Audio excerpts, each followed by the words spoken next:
Assalamualaikum warahmatullahi wabarakatuh. Bertemu dalam mata kuliah Bahasa Indonesia. Pada kali ini saya akan menjelaskan mengenai diksi atau pilihan kata. Diksi atau pilihan kata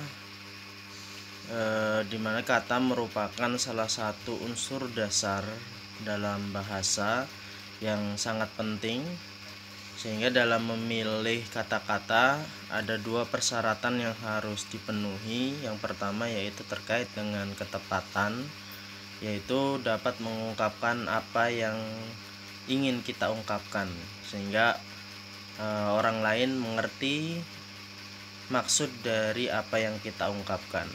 Yang kedua yaitu kesesuaian, yaitu kecocokan antara kata-kata dengan kesempatan dan juga keadaan, yaitu menyesuaikan dengan waktu dan kondisi atau situasi di mana kita baik itu berupa lisan maupun tulisan ya. Kata-kata yang memiliki persamaan di beberapa bagian diantaranya yaitu sinonim, yaitu persamaan arti, seperti halnya haus itu sama dengan dahaga, kemudian bohong itu sama dengan dusta. Kemudian antonim atau lawan kata atau lawan arti, contoh panjang yaitu lawan katanya adalah pendek, besar, kecil. Dan kemudian homonim yaitu suatu kata yang memiliki arti atau makna yang berbeda akan tetapi lafadz atau ejaannya atau pengucapannya sama. Sebagai contoh hak asasi, ya, hak asasi manusia. Jadi ada kata hak di situ ya.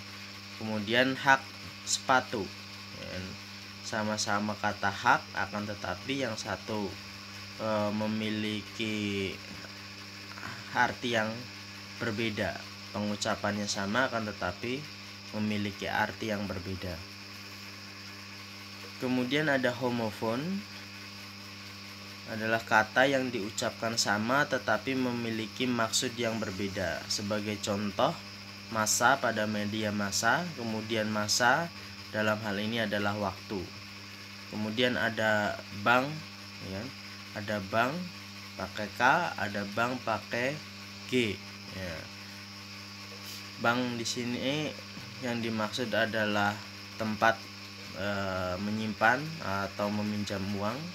Adapun bank yang satunya adalah sebagai nama panggilan. Ya. Nama panggilan atau nama depan dari misalkan kakak kita. Ya. Kemudian ada homograf. Homograf adalah kata yang sama ejaannya tetapi berbeda dalam lafadz dan maknanya.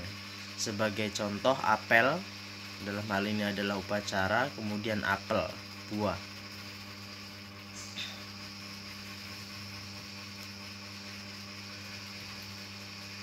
Denotasi dan konotasi.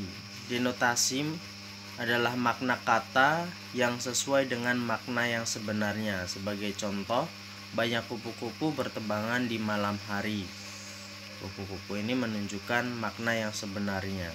Kemudian penata bunga itu sedang bekerja. Ini adalah makna yang sebenarnya. Berbeda dengan konotasi, itu adalah makna yang bukan sebenarnya dan merujuk pada hal yang lain. Sebagai contoh, kupu-kupu malam itu ditangkap petugas Trantip. Ya. Kemudian yang kedua, dalam peristiwa itu dia dijadikan kambing hitam. Jadi di sini kata kupu-kupu malam dan kambing hitam bukan merujuk pada makna yang sebenarnya tetapi merujuk pada hal yang lain.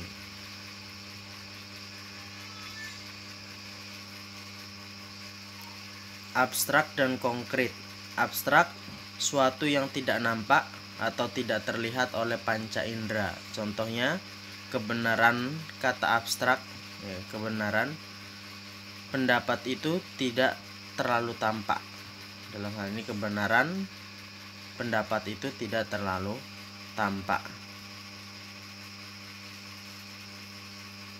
Kemudian konkret adalah kata yang acuannya semakin mudah diserap oleh panca indera. Contoh, anak itu memiliki wajah yang tampan. Kemudian yang kedua, Gary baru saja membeli mobil baru. Kemudian yang ketiga, contoh yang ketiga, meja itu terlihat sangat antik. Kemudian ada kata umum dan kata khusus. Kata umum adalah kata yang luas ruang lingkupnya dan dapat mencakup banyak hal. Sebagai contoh, sedikit orang yang serius belajar bahasa Indonesia. Kemudian tiba-tiba Budi merasa sakit. Sedangkan kata khusus adalah kata yang sempit atau terbatas ruang lingkupnya. Sebagai contoh, saya serius belajar bahasa Indonesia. Kemudian Budi sedang dirawat di rumah sakit karena sakit tipes. Ya, ini sudah khusus ya. Kalau yang sebelumnya menunjukkan kata sedikit orang itu sangat luas ya maknanya, ya, tergantung dari jumlahnya. Kalau di sini sudah mengalami pengkhususan karena sudah menyebut saya. Ya, kalau saya itu memberikan sudah ada orangnya sudah jelas ya. Kemudian yang kedua, contoh yang kedua yaitu kalau sebelumnya sakit, kalau sakit itu luas ya sakitnya apa. Kalau di sini sudah disebutkan sakitnya adalah sakit tipes, jadi sudah ada khususan ya. Kemudian ada kata populer dan kajian ya.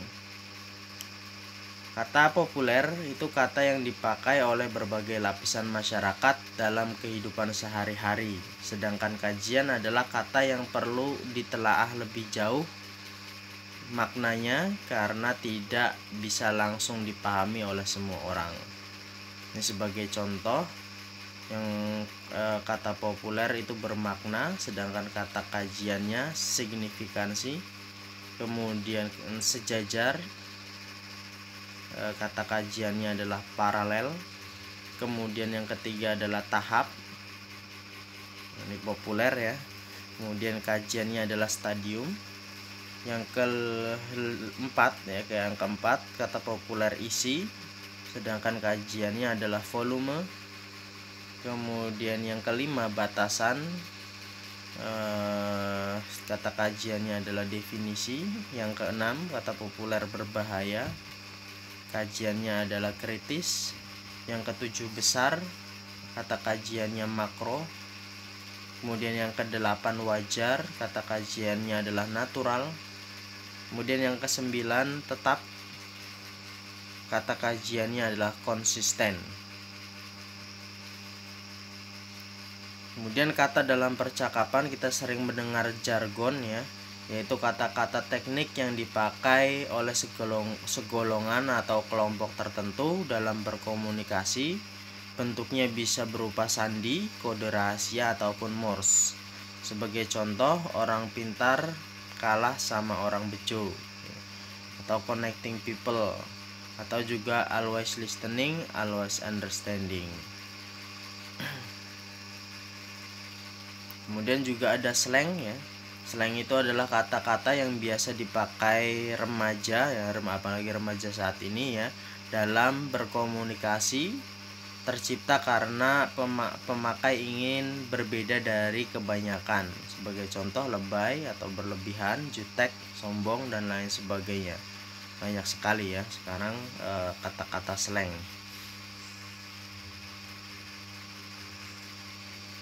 Kemudian masuk dalam materi perubahan kata. Perubahan kata meluas. Kata-kata yang dulunya memiliki arti terbatas kini cakupan maknanya jadi luas. Sebagai contoh kata ibu ya. Ibu yang artinya adalah orang atau seorang wanita yang melahirkan kita. Sekarang siapa saja perempuan yang terlihat agak tua dipanggil ibu ya, sebagai penghormatan. Kemudian ada juga kata yang mengalami penyempitan. yaitu kata yang dulunya memiliki makna luas, sekarang maknanya menjadi sempit. Sebagai contoh, pembantu yang artinya adalah orang yang membantu orang lain, sekarang pembantu adalah disebut pembantu rumah tangga. Ya. Kata kasarnya babu ya. Ya, ini materi kita pada kali ini tentang bahasa Indonesia, yaitu diksi. Terima kasih atas perhatiannya. Assalamualaikum warahmatullahi wabarakatuh.